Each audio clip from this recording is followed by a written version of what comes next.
Sir সকাল থেকে না আমার মাথাটা অনেক ব্যথা করতেছে, আপনি একটু দেখেন দি। তুই একটা কাজ কর, তোর মাথাটা কাইটে হালাই দে। চ্যানেলটা সাবস্ক্রাইব করে দিবেন। আরে স্যার আপনারা ডাক্তার, আমার একটু দেখে দেন, আমি তো আপনার অ্যাসিস্ট্যান্টই। অ্যাসিস্ট্যান্ট হইছো দেখে কি হইছে? 300 টাকা ভিজিট দেয়া ওই জায়গা বহ দেখতাছি। না স্যার লাগবো না, মাথা ব্যথা ঠিক হয়ে গেছে আমার। 300 টাকার কথা হই না, এখন ঠিক হয়ে আছে। ডাক্তার সাহেব দেখছত কি সুন্দর পেশেন্ট, আমার লইগা মোটর বাজার লই আইছে। আরে ডাক্তার সাহেব এটি খাইয়েন না।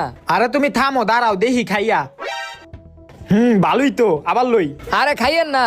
আরে তুমি খারাও দেখি না। ভালোই তো। কি হইছে তোমার? আরে ডাক্তার সাহেব কইেন না, কালকে এই মোটর বাজারই খাইছিলাম, এরপর থেকে অনেক পেট ব্যথা করতেছিল। এর লিগা সকালবেলা আমি আইগা আপনার কাছে লই আইছি এটি পরীক্ষা করণের লিগা। বাথরুম আইগা ওই পানি দে। স্যার পানি তো নাইকা। পানি নাই? আরে স্যার এটি খাই